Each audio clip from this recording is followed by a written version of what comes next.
All right, we are live. Yeah, okay, so this is our first episode of what we're currently calling You Ask, We Answer. I think we're going to workshop that name a little bit. Rebranding might be in the works already into week one, but I will be one of your co-host. My name is Adam Bowe. I'm the head of community and engagement.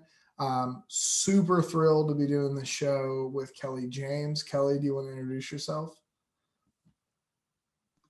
Absolutely. Kelly James, Marketplace Service Manager, and I'm super excited. Cool. And then you'll see Luke in here as well.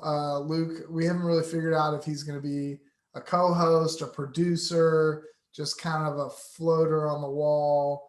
Like I said, we're workshopping that, so we're going to figure out what works. But the concept here is that this is an open time for you to call in and ask us questions. We're going to record this and we'll post it to the community, which obviously I'm only talking to the three of us right now. So you're watching the recording, so obviously we're going to record it.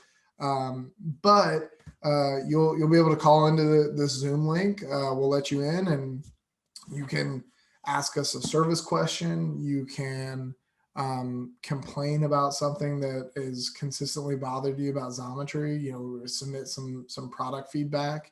You can give us a compliment. Something that has consistently wowed you about Xometry. Obviously, we won't have much to say back to that except for thank you, but we always appreciate compliments. So yeah, this is really, as Kelly said, she's one of our service leads. So this is really about tackling some of the consistent service ticket topics that we see and want to hear from you guys. But when we don't hear from you guys, we've got a backlog of tickets that we're going to work through and just talk through what we're consistently being asked and how we suggest you can easily avoid those issues or quickly solve those issues, etc. So Kelly, did I miss anything? It actually looks like we have someone in the chat here.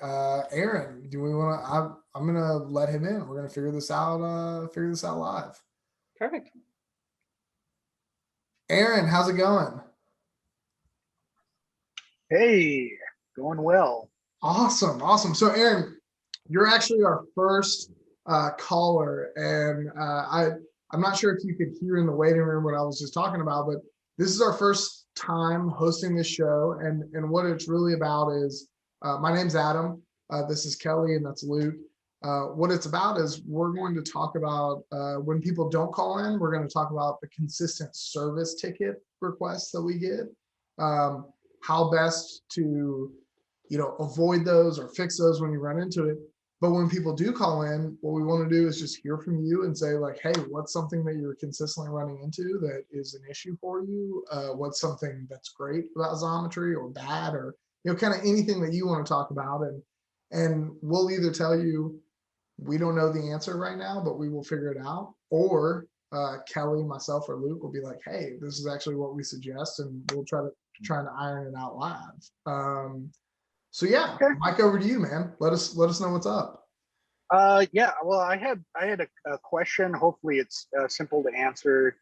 So, I mean, I started, I'm a computer programmer, like making web software, and I taught myself machining and CNC programming kind of in my spare time in my basement.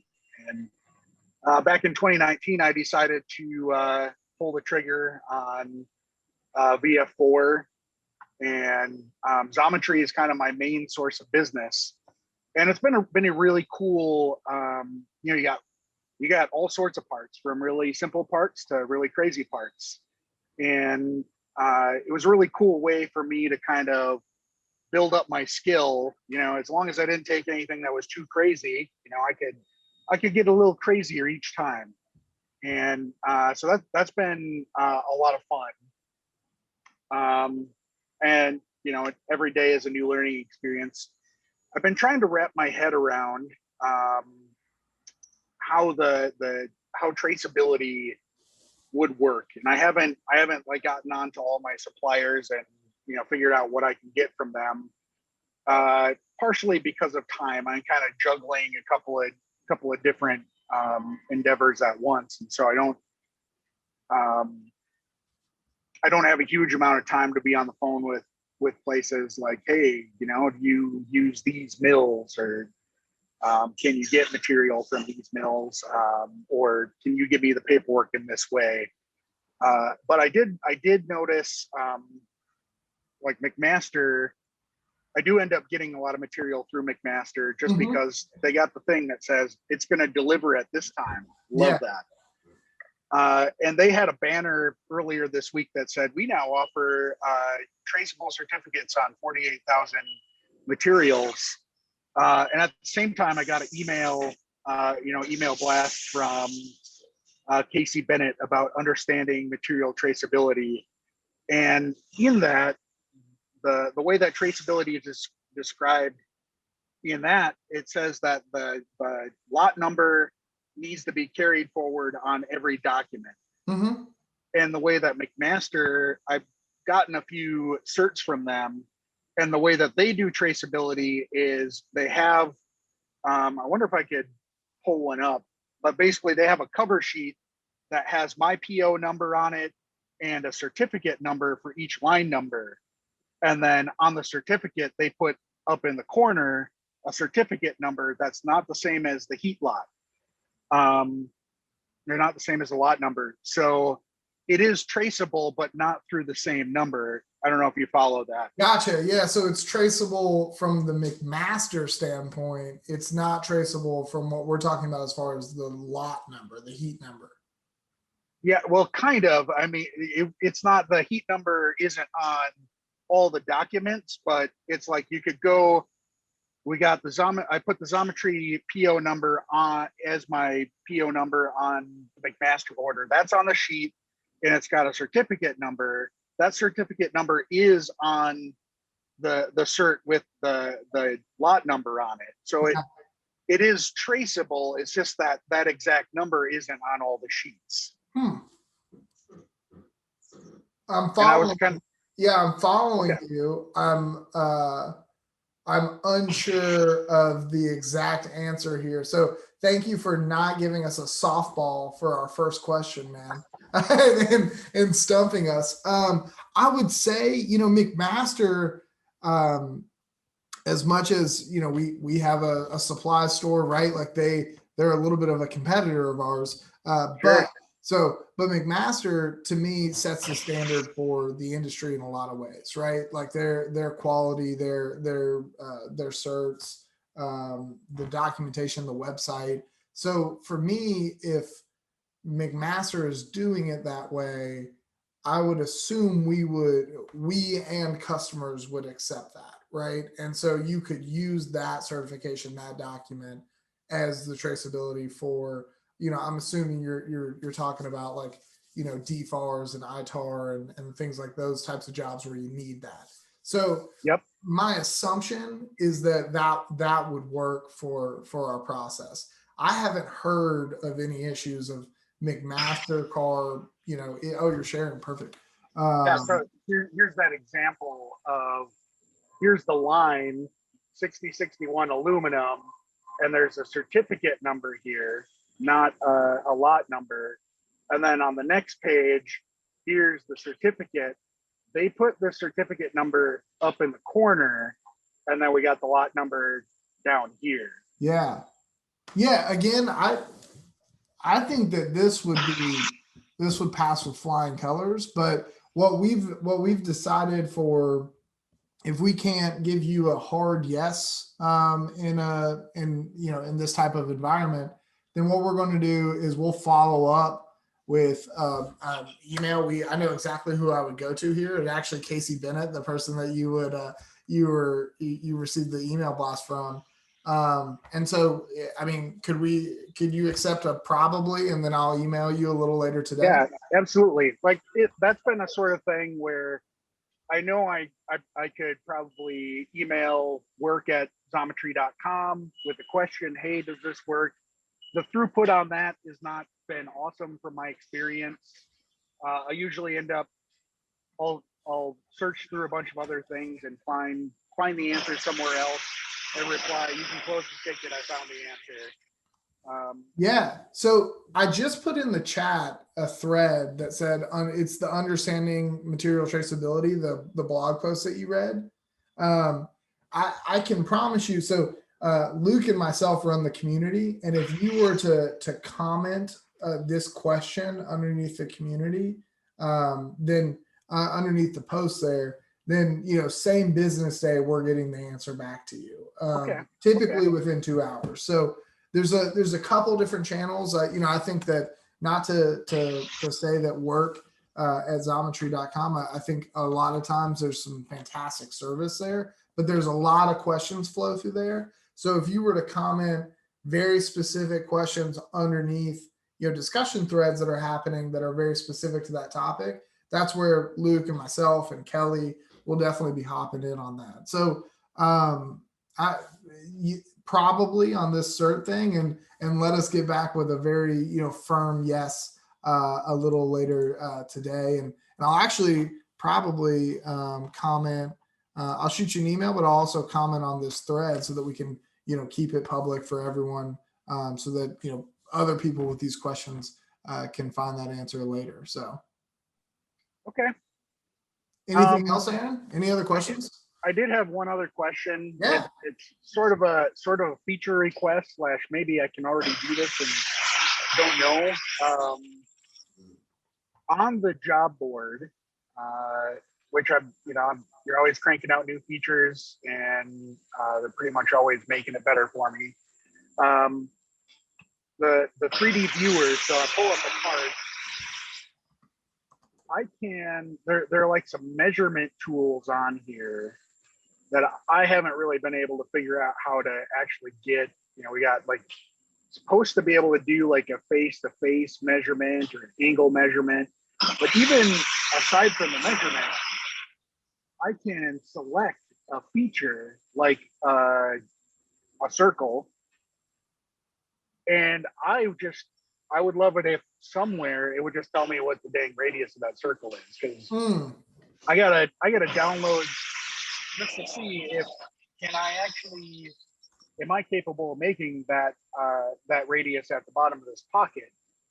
I don't know until I'd have to like download the model, import it into CAD, and measure the radius. All I need, I can already select it with the 3D viewer. There's got to be a way to just have it show what the radius of that thing is. Yeah.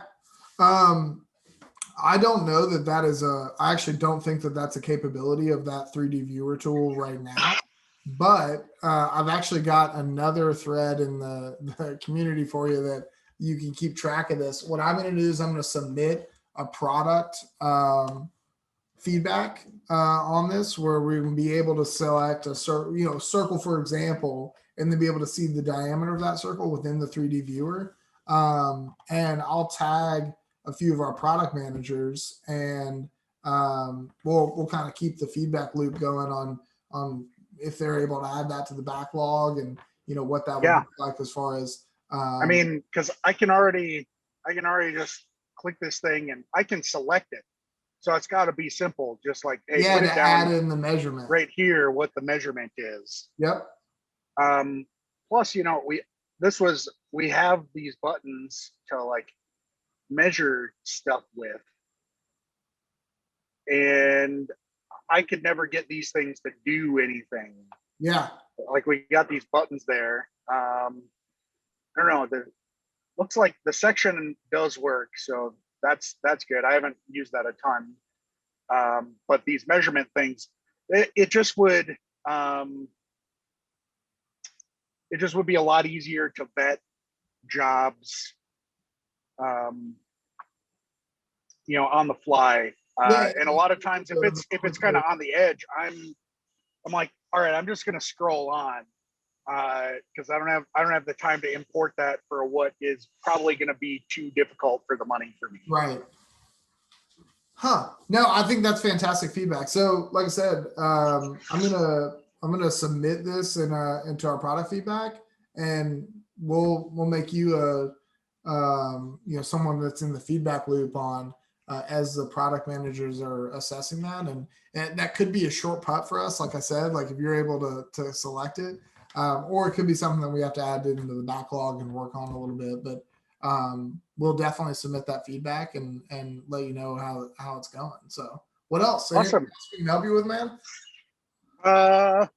You know, those were the two things that came to mind. Honestly, yeah, we're having fun making parts over here. Looks like last month must have been a slamming month for parts, because Yeah. the number of offers, it's you know, we're chilling out a little bit right now. I'm sure it'll be back, but yeah, we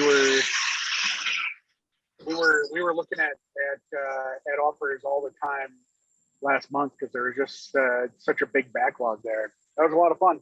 Cool, man. Well, thank you so much for, like I said, this is our first show, so thank you for calling in and giving us some questions. And it'll be same time next week. So if anything pops up between now and then, call in again, or chat with us in the community, and we'll be there. So awesome. Thank you. Awesome, man. All right. I think. Let me see. Is it okay if I go ahead and remove you so that we can get to some of the other topics? Cool. Yep. All right. Thanks, man. See ya.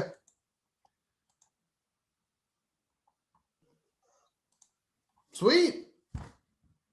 I don't know. Again, we're recording, so I hope you guys, I'm being honest with you in that I'm excited that in our first recording, I wasn't totally expecting someone to call in, but good questions. I mean, the first one stumped me a little bit.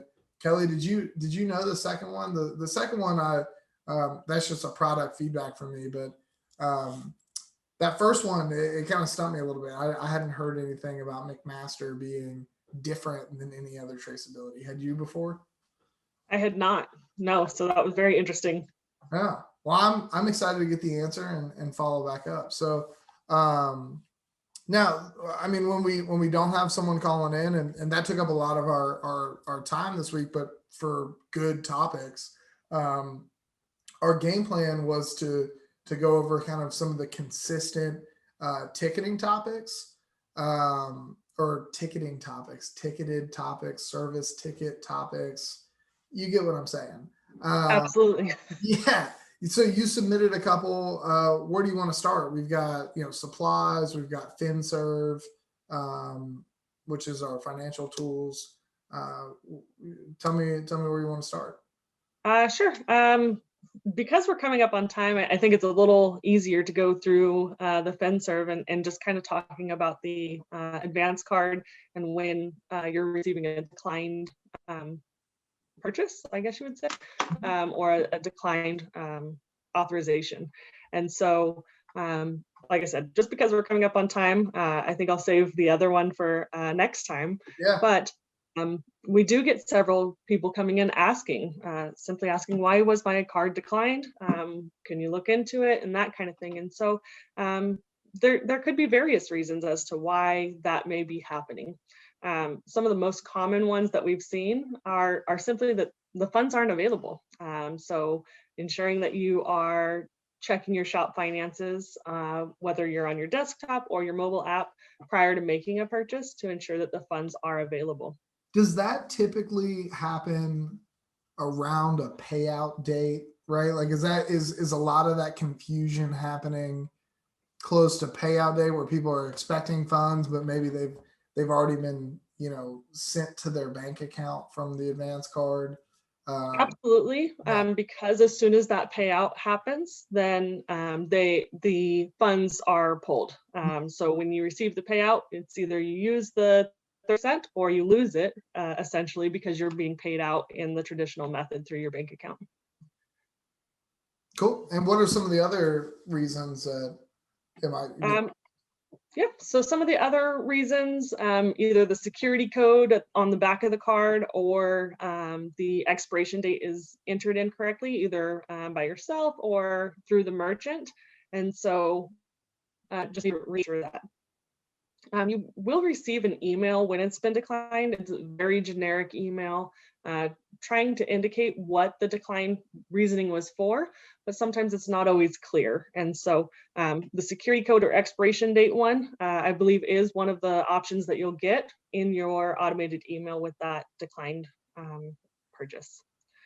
And the last one I wanted to kind of cover is the merchant unauthorized category. And so the advanced card is great, can be used anywhere Visa is accepted, but there are a few restrictions. We have a great community article that explains some of them, but just off the top of my head, cash disbursements are not authorized, so you can't pull out cash like an ATM card.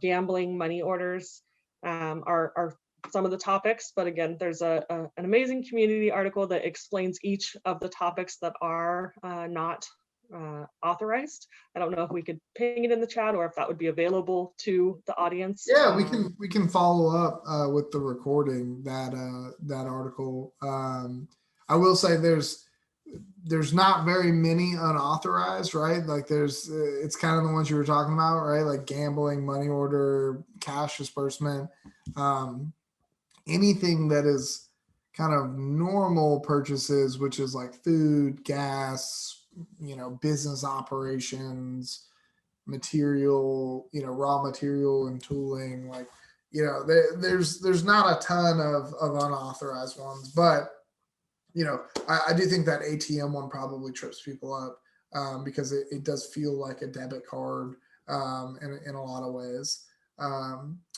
Yeah, I think those are great topics. So, when a card gets declined, what's your kind of first step for solving that issue? Do you think it goes like log into Shop Finances, make sure you have the funds, right? And then it's check to make sure that the security code and the expiration date were entered correctly. And then kind of checking to make sure that the purchase is approved. Like, what's kind of the flow that you recommend? So I think I would probably suggest starting with the unauthorized merchants, ensuring you understand that where you made your purchase is not on the list of items that are not authorized. From there, I would probably then suggest ensuring funds are available either through the mobile app or your desktop version, and then finally checking the security code and or expiration date. Like I said, there is an automated email that's generated when you get a decline. It's not always exactly what the issue is, but it points you in the right direction. So almost exactly opposite of what I recommended is what you're recommending. Well, whatever suits the user, as long as you're checking those things. I mean, I guess any order is acceptable, but just because with the merchants categories being very defined, it just makes sense to start in that place to me. But Adam, you could do your own thing, whatever works. Now, I know that we're a little close to time and we want to be kind of on the 30-minute mark, but is there anything, I know that supplies was another kind of like big umbrella topic that you were wanting to talk about. Is there a quick hitter one that you think you could cover in the last little bit? Because I think that was fantastic advice around the financial products, specifically the advanced card, and would love to be able to fit in, one supplies one if we could. Since moving from our Building 6 model, we are using vendors for materials, some of the tooling, and even MRO. So we typically don't receive tracking information for 1 to 2 business days. I just want to highlight like Building 6 for everybody, because that's a little bit of like internal dialogue. That's where we were processing our own material. That it was our building, our processing machines, and now we're moving to more of a marketplace format where we're actually trying to aggregate demand, which is all of your demand, to get better prices for supply, right? So trying to get the small and micro shops that maybe have one guy or up to 10 guys that aren't buying massive amounts of material, trying to be able to get you some of the major players in the industry, their pricing by aggregating that demand when we go to the suppliers. So just wanted to kind of highlight what Building 6 was. Back to you, Kelly. Absolutely. Apologies. I just assume everyone knows everything. No. So we typically don't receive tracking information for 1 to 2 business days after the shipment. And sometimes this will mean that you receive a package prior to us being notified of that tracking number. And so just wanted to throw that out there just as something that we've been seeing come up somewhat frequently. That tracking is one of the bigger issues. Yep. Yeah. And I will say that that's something that we're working with our vendors to try to get a better handle on that. And I think we're close with some of the products that we're talking about launching as far as like the back end e-commerce. But so we know that's a major pain point. And like you said, Kelly, oftentimes it's out of our hands where we don't even have the tracking information up to the time when it's going. But that's I think that's definitely a key focus for us moving forward on trying to solve that pain point. So I think that's great advice. Well, we're right at the 30-minute mark. I'm going to go ahead and call that a successful first show. So Kelly, did you have fun? I did. Cool. Thank you so much. Loved Aaron joining. Luke, you didn't get to contribute a lot, but I hope you had fun as well. I had a great time. And again, I think we're workshopping the name a little bit, right? Like right now it's you ask, we answer. For Aaron's question, it's you ask, we answer a little later when we follow up with an email. Hopefully that's not that frequent. But as I told Aaron, same time next week. So, call into the Zoom. You can also, Luke, I think we're going to have a discussion thread in the community, right? Where you can leave questions. If you just tag Luke, Kelly, or myself, we'll include those questions. We'll either answer them in the week and then maybe cover them in the last chat. We're still kind of ironing out a few of the details, but loving where we're at right now, because we got to engage with somebody and hopefully answer questions for the rest of you guys, and also talk about some of the consistent pain points and how to fix them, because we want this working with Xometry to be as frictionless as possible. So I'm going to stop rambling. Same time next week. Talk to us in the community, and to my co-hosts, I had a great time. Thanks, guys. Thank you. See you guys. See ya.